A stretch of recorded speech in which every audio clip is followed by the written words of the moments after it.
Good evening, everyone. I hope you all are doing great. Okay, so first of all, let me So introduce first of all, myself let me first. introduce myself first. Hi, Rudra. Okay, so my name is Ishita Bhatt, and here I'm representing Rise Companion.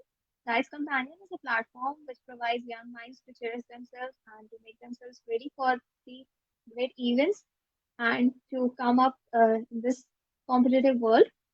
So, as our tagline says, little steps to create a big difference. That's why we have organized this competition, Great Little Kahani Bus, so that our children take their first step and come up in this competitive world with a great confidence.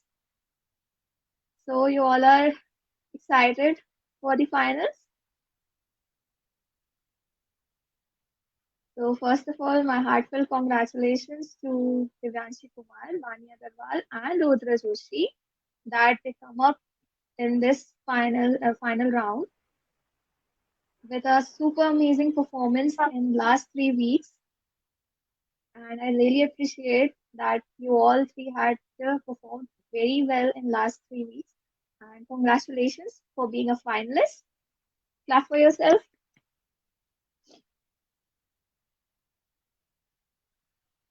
Amazing. So you all are excited and nervous, I think. Are you all nervous? Okay, a little bit. So we'll not waste time.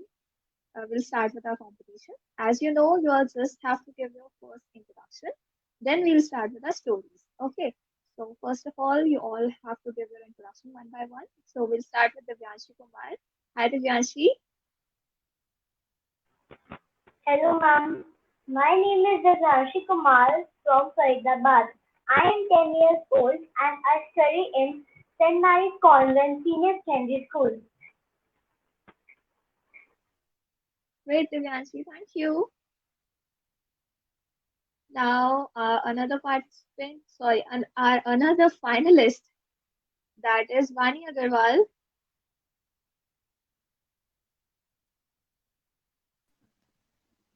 Hi, Vani. Hello, ma'am. Namaste. My name is Vani How are Agrawal you, of Vani? Class 8, Saint Hamar Japuria School, Shajapur, Uttar Pradesh.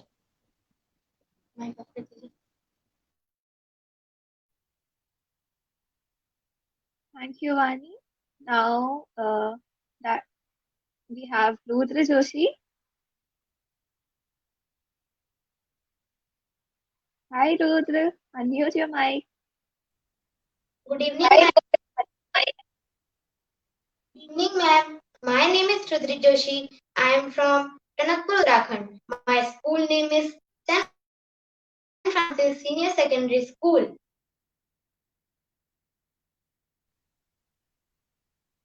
Great. So, all the very best to all three. आप अच्छे से अपनी story सुनाइए and just rock this competition. Okay, so who is going to tell their story first? Divyanshi. Okay, Divyanshi. All the very best.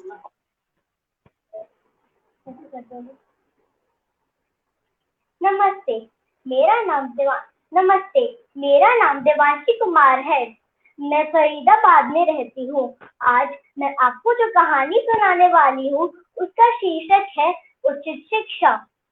एक बार जंगल के राजा शेर ने फैसला किया कि हमारे जंगल में भी स्कूल खुलना चाहिए। इसके ऊपर चर्चा करने के लिए उसने एक सभा बुलाई। सभा में उसने घोषणा की, मैं नहीं चाहता कि मेरे जंगल के बच्चे अनपढ़ रहे, इसलिए मैं जंगल में एक स्कूल खुलवाऊंगा जिसका प्रधानाचार्य मैं ही होऊंगा। मेरा आदेश है कि सभी माता पिता अपने बच्चों को स्कूल में भेजें ताकि वो उचित शिक्षाएं प्राप्त कर सके। शेर ने अपने बच्चे को भी बोला, तुम भी कल से स्कूल जाओगे। सभा खत्म हुई और सारे अपने घर चले गए।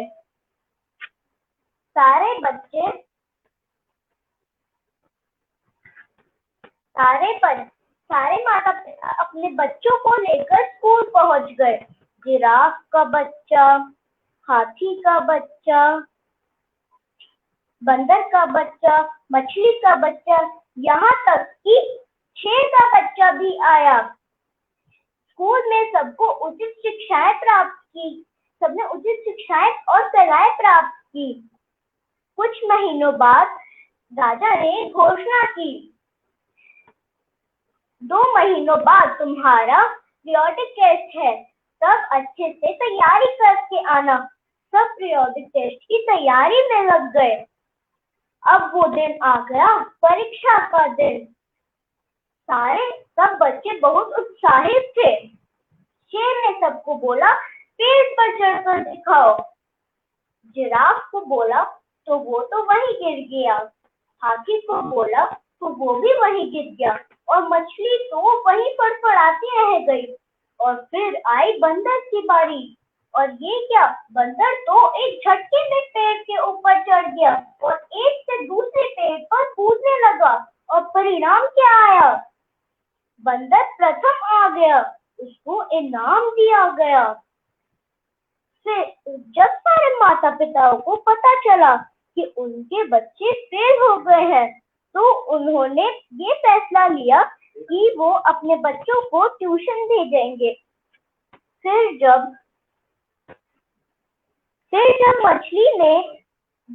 मछली की माँ ने मछली से बोला, बेटा कल से तुम्हें स्कूल व ट्यूशन दोनों जाने पड़ेंगे। फिर मछली बोली, नहीं माँ, मैं ट्यूशन या स्कूल नहीं जाना चाहती। क्यों बेटा, तुम क्यों नहीं जाना चाहती? माँ, मुझे वहाँ सांस नहीं आती है, मुझे तालाब के स्कूल में पढ़ना है। नहीं, तुम्हें तो राजा के स्कूल में ही पढ़ना पड़ेगा। इस जंगल में मेरी भी कोई इज्जत है, रेपुटेशन है। मछली उदास होकर कुछ न बोली। फिर सारे बच्चे वापस स्कूल और ट्यूशन दोनों जाने लगे। उनको वापस उचित शिक्षा प्राप्त की गई। फिर थोड़े महीनों बाद वापस शेर ने घोषणा की, 4 महीनों बाद तुम्हारा फाइनल एग्जाम है, सब तैयारी करके ही आना। सारे माता पिता परीक्षा के दिन अपने बच्चों को स्कूल लेकर पहुंच गए। परीक्षा शुरू हो गई, तैराकी की परीक्षा, पेड़ पर चढ़ने की परीक्षा और भी बहुत कुछ। परंतु इनाम तो पेड़ पर चढ़ने वाले को ही मिलना था। इस बार भी वही हुआ। हाथी, जिराफ कोई ना चढ़ पाया और बंदर एक झटके में चढ़ गया। और परिणाम में बंदर को इनाम भी मिला। उसके माता पिताओं को स्टेज पर बुलाया गया। बंदर कर्तव्य दिखाकर स्टेज पर पहुंचा और उसको इनाम मिला। सारे माता पिता अपने बच्चों को मारते हुए, डांटते हुए ले जा रहे थे। कह रहे थे, नालायकों, तुम्हें इतने बड़े स्कूल में भेजा, राजा के स्कूल में, इतनी महंगी ट्यूशन करवाई और फिर भी तुम फेल हो गए। पेड़ ही पर चढ़ने की बात है। रास्ते में उनको एक बरगद का पेड़ मिला। बरगद के पेड़ ने बोला, अरे भाई, क्यों डांट रहे हो बच्चों को? फिर मछली की माँ बोली, क्यों पेड़ चढ़ने में फेल हो गई है, भले ही तैराकी में प्रथम आई है, पर इनाम तो नहीं मिला ना। फिर बरगद के पेड़ ने बोला, पर तैराकी में तो प्रथम आई है ना। पर तो क्या हुआ, इनाम तो उस बंदर को मिला है ना। फिर बरगद के पेड़ ने जिराफ को बोला, जरा सबसे ऊंचे पेड़ से फल को निकाल के दिखाना। जिराफ ने एक झटके में फल निकाल लिया। परंतु जब उसने बंदर को बोला तो पहले वो छोटे पेड़ पे गया, फिर उससे बड़े पेड़ पे गया और फिर फल निकाला। बहुत समय लग गया। और फिर बरगद ने बोला, देखो, सब बच्चे की अलग अलग खूबियां होती है। मछली तैर सकती है, हिरन भाग सकता है, बंदर पेड़ पर चढ़ सकता है। हमें हमें उनका साथ देना चाहिए, ना कि उनकी तुलना किसी और से करनी चाहिए। हर बच्चा अपने आप में ही सर्वश्रेष्ठ होता है। तब मछली की माँ और बाकी सारे माता पिताओं को समझ आया कि बरगद सही बोल रहा था।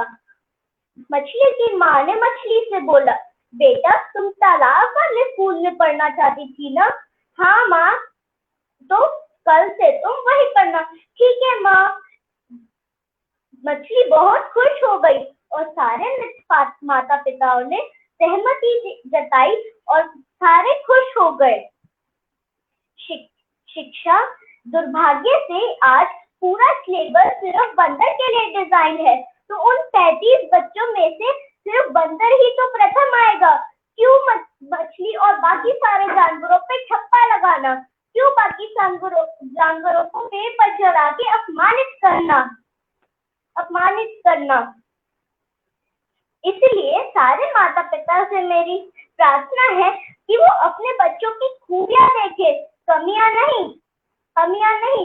वे अपने बच्चों का साथ दे, चाहे खेल हो, पढ़ाई हो, कला हो या फिर कुछ भी। उन्हें उनकी प्रतिभा अनुसार आगे बढ़ने देना चाहिए। धन्यवाद।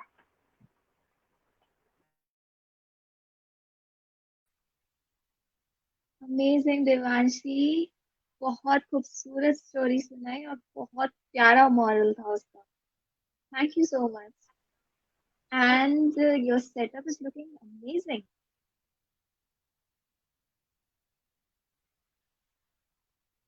ये सारे टॉयज आपके हैं? Yes ma'am. Amazing. And that unicorn is looking cute. Thank you ma'am.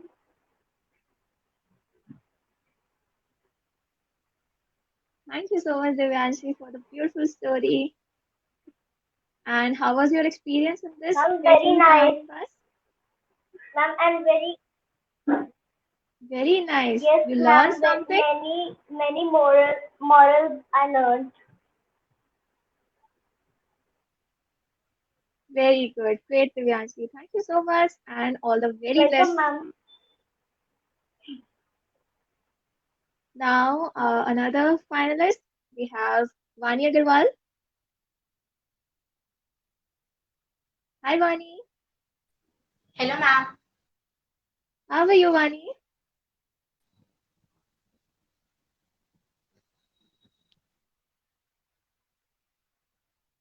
All the very best. Start with your story.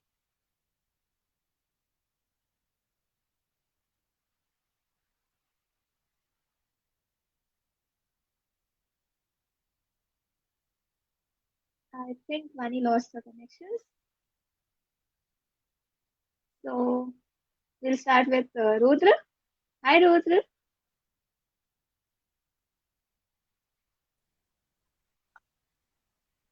Hello, ma'am. How are you, Rudra? How are you, doctor? Ma'am, I am fine. Great. So all the best and start with your All the best story. and start with your story. The title of my story is A Demanding Boy Shaleen. So let's start. One day during recess in a school, Amrinder came running towards his friends. His brand new watch caught everyone's attention, so much so that no one even looked at Abdul's new lunchbox. Amrinder said to his friends, see this brand new watch. My uncle sent it from Switzerland. My father told me not to bring it to school. Rita said that, yeah, my aunt also lives in America, but she doesn't get me anything. And then Mohit said, yes, my aunt and uncle only bring chocolates for me every time they come to India. Shaleen was listening his classmates talking about their relatives, and just as he saw the watch, he fell in love with it. And that day, as he walked into his home, he said to his mother, Mummy, you know Aminder's uncle gifted him a watch from Switzerland. Even I want a watch like that. Then his mother replied, every time you see something nice, you want it, especially if your friends have something and you don't. Then he said, but the watch is so nice. Everyone liked it. Then Shalim's sister came and asked his mother, Mommy,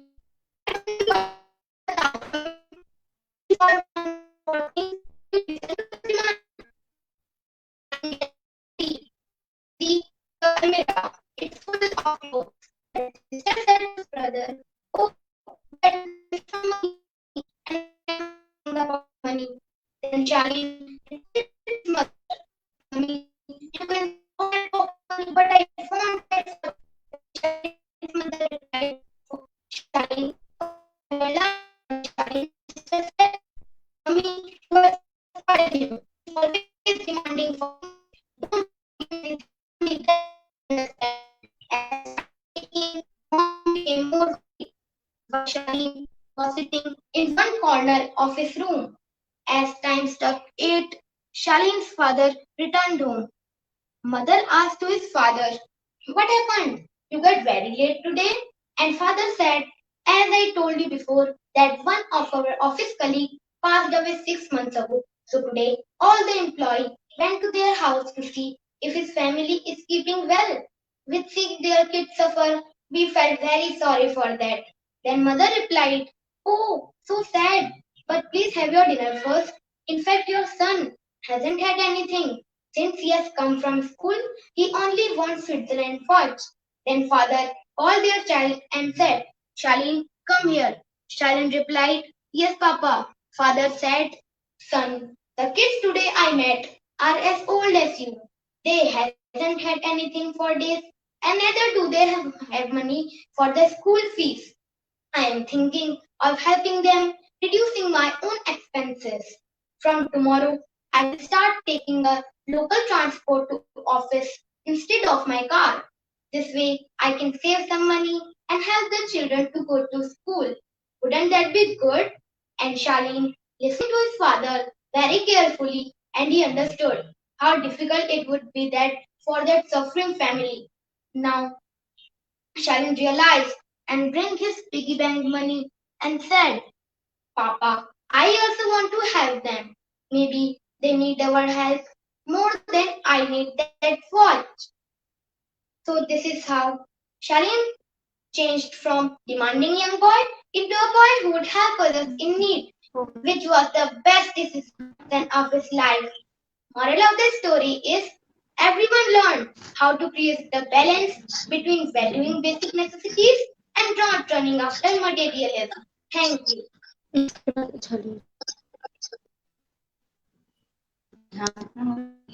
Very good, Rudra. Fantastic story. And you have drawn a very good setup. Thank you, ma'am.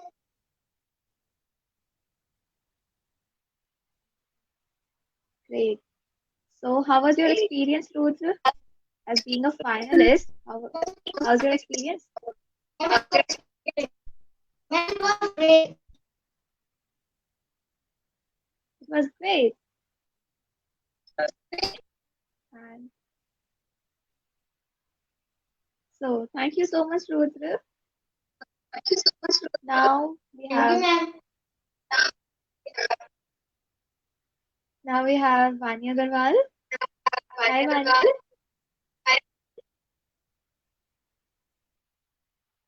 Start with your story, Vani. Good luck. Yes ma'am. नमस्ते। ये है जगतपुर गांव। ये जगतपुर नामक गांव है। यहाँ पे मीरा नाम की एक लड़की रहती है जो कि पढ़ाई में बहुत अच्छी है। जगतपुर गांव में मीना का घर है और जगतपुर गांव में एक स्कूल है जिस स्कूल में मीना पढ़ती है। जगतपुर गांव में एक सुंदर सा शिव मंदिर है और एक अस्पताल है, लेकिन उस अस्पताल में जितने भी डॉक्टर्स और नर्सेज हैं वो अपना काम अच्छे से नहीं करते। वो ना अपनी जिम्मेदारी को अच्छे से मानते हैं और ना किसी को ठीक करते हैं, ना किसी का इलाज करते हैं। चलिए अब मीरा से मिलते हैं। ये है मीरा। हेलो, मेरा नाम है मीरा। मुझे पढ़ना लिखना बहुत पसंद है और मुझे स्कूल जाना भी बहुत अच्छा लगता है। मीरा पढ़ाई में बहुत होशियार है। अब चलिए उसके परिवार से मिलते हैं।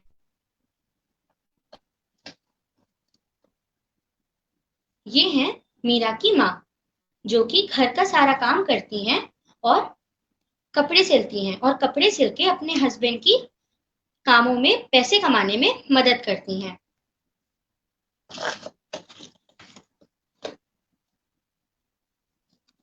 ये हैं मीरा के पापा। ये एक फैक्ट्री में काम करते थे, लेकिन इनकी तबीयत खराब रहने के कारण इन्होंने अपना काम छोड़ दिया और अब इनकी तबीयत खराब होने के कारण अब ये घर में रहते हैं। ये है मीरा की दादी, जो कि बहुत बूढ़ी हैं।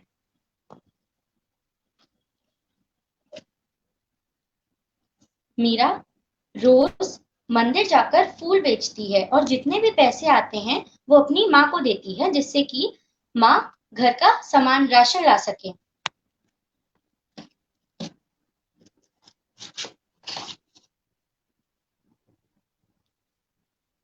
मीरा चारपाई पर बैठी हुई थी। अरे मीरा, मंदिर नहीं जाना? फूल नहीं बेचने क्या आज? हाँ माँ, मैं बस जा ही रही हूँ मंदिर बेचने। हाँ, जल्दी जाओ, वरना लोग चले गए तो फूल अच्छे से बिक नहीं पाएंगे। जाओ। ठीक है माँ, मैं जाती हूँ। मीना इस अपने मंदिर की तरफ जा ही रही थी, शिव मंदिर की तरफ। फूल ले लो, बढ़िया बढ़िया ताजे ताजे फूल, गुलाब के फूल हैं, ले लो, मंदिर में चढ़ाओ, आपकी हर मनोकामना पूरी होगी। ले लो, फूल ले लो। मीना रोज ये फूल फूल ले लो कहकर अब फूल बेच ही रही थी कि सामने से स्कूल जाने के लिए बच्चे आ गए और वह स्कूल में आके पढ़ाई करने के लिए बैठ गए। काश मैं भी इन बच्चों की तरह स्कूल जा पाती, काश मैं भी इन बच्चों की तरह पढ़ पाती, पर पता नहीं मैं पढ़ पाऊंगी कि नहीं। मीरा फूल ले लो। मीरा रोज अस्पताल को देखकर ये रोज सोचती है कि काश मैं भी बड़े होकर डॉक्टर बन जाऊं, काश मैं भी पढ़ पाऊं। इतने में उसकी स्कूल की मैम पास से गुजर ही रही थी स्कूल में पढ़ाने के लिए। फूल ले लो, फूल ले लो, फूल। अरे मीरा, तुम यहाँ क्या कर रही हो? तुम स्कूल क्यों नहीं आई? मैम, आप फूल लेंगी? मीरा, तुम स्कूल क्यों नहीं आई पढ़ाई करने के लिए? मैम, घर में पापा की नौकरी की ना होने के कारण अब घर में इतना पैसा नहीं आ पाता कि मैं स्कूल जाकर पढ़ाई कर सकूं, और दादी ने भी कह दिया है कि भाई को पढ़ना ज्यादा जरूरी है, मेरा पढ़ना उतना जरूरी नहीं है। अरे ऐसा तो नहीं होना चाहिए। चलो, मैं तुम्हारे माँ बाप से मिलती हूँ, चलो मुझे अपने घर ले चलो। अच्छा मैम। मीरा अपनी मैम को अपने घर लेकर चलती है और मीरा कहती है, माँ देखो मैम आई हैं। ये कह के मीरा वापस शिव जी के मंदिर में चली जाती है। उसकी माँ, जो कुएं में से पानी निकाल रही थी, वो देखती हैं, अरे ये तो मीरा की मैम है। नमस्ते मैम। नमस्ते मैम, आप अपनी बेटी मीरा को स्कूल क्यों नहीं भेजती? मैम, कुछ कारणों की वजह से मैं अपनी बेटी मीरा को स्कूल नहीं भेज पा रही हूँ। मेरी हस्बैंड की नौकरी चली गई है, जिसके कारण अब घर में इतना पैसा नहीं आ पाता कि मैं अपने दोनों बच्चों की फीस दे सकूं। मैं सिर्फ अपने बेटे की ही फीस दे पाती हूँ, जिससे कि वो पढ़ लिख जाए। अरे, आपको पता है आपकी बेटी कितनी होशियार है? उसने स्कॉलरशिप का एग्जाम दिया था जिसमें वो प्रथम नंबर पे आई है, वो फर्स्ट आई है, और अब उसकी सारी फीस सरकार ने माफ कर दी है। उसकी सारी फीस अब सरकार उठाएगी और अब वो फ्री में पढ़ सकती है। आपको पता है वो डॉक्टर बनना चाहती है। आप उसके सपने मत तोड़िए, आप उसको स्कूल भेजिए। मैं भी यही चाहती हूँ, पर इतने में उसके पीछे से मीरा की दादी आ जाती हैं। जब वह ये बात सुनती हैं, अरे क्या कर लेगी पढ़ लिख कर? घर ही तो संभालना है, चूल्हा चौका ही तो करना है, पढ़ लिख जाएगी तो भी क्या कर लेगी? नहीं दादी, वो पढ़ लिखेगी, वो स्कूल जाएगी, पढ़ लिख कर डॉक्टर बनेगी और गांव में सबका निःशुल्क इलाज करवाएगी। ऐसा नहीं है। हाँ, ये सुनकर दादी रूठ के अंदर चली जाती हैं। और उसकी माँ कहती है, हाँ, अगर ऐसी बात है, अगर सरकार ने उसकी सारी फीस माफ कर दी है, तो मैं मीरा को रोज स्कूल भेजूंगी। मैं उसको रोज उसके बैग में बुक्स रख के उसको स्कूल भेजूंगी, जिससे कि वो बड़े होकर खूब पढ़ाई कर सके, डॉक्टर बन सके। इतने में उसके पापा पीछे से आ जाते हैं। पापा आते हैं, मैडम, मैं भी चाहता था कि मैं अपनी बेटी मीरा को स्कूल भेजूं, लेकिन घर के हालात ही कुछ ऐसे थे कि मैं उसको नहीं भेज पा रहा था। अब मैं भी अपनी बेटी मीरा को स्कूल भेजूंगा। मैं उसको पढ़ा लिखा कर खूब कामयाब बनाऊंगा और उसको डॉक्टर बनाऊंगा। मैम उनसे कहती हैं, धन्यवाद, अब अपनी बेटी को स्कूल जरूर भेजिएगा, और चली जाती हैं। मीरा भी फूल बेचकर घर में आ जाती है और सो जाती है। अगले दिन मीरा फूल बेचने के लिए तैयार ही हो रही होती है कि उसकी माँ आकर कहती हैं, मीरा, स्कूल के लिए तैयार हो जाओ। क्या? मैं स्कूल जाऊंगी माँ? हाँ मीरा, तुम स्कूल जाओगी।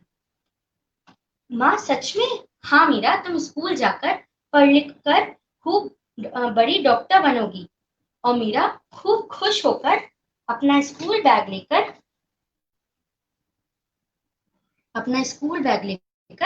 स्कूल जाती है। वह अपने भाई के साथ खूब खूब खुशी से स्कूल जाती है और मन लिखकर पढ़ाई करती है। कुछ साल बाद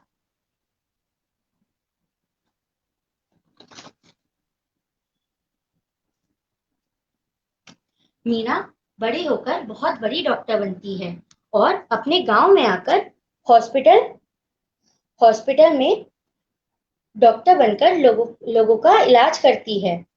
वह अपने घर जाती है। मीरा को देखकर उसकी माँ आ जाती हैं। अरे मीरा, तुम इतने सालों बाद? हाँ माँ, देखो मैं डॉक्टर बन गई।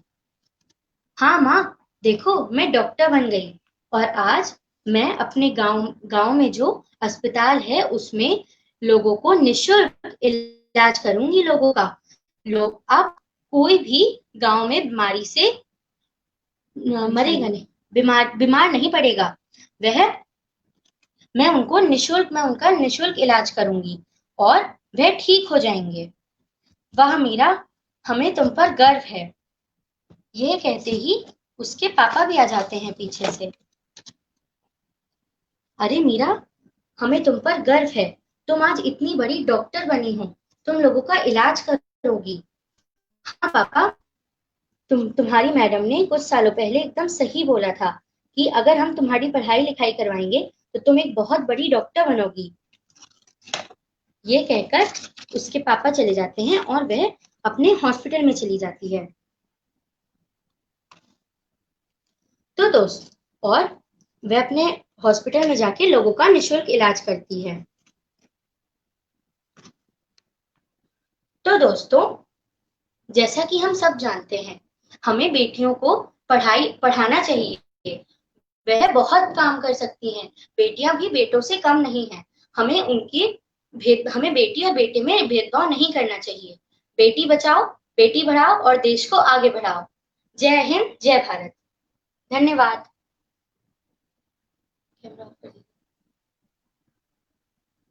Super amazing, Vani.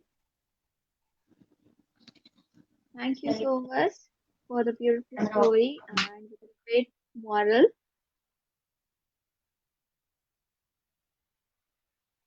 Thank you, and thanks to all the finalists for being a part of this event.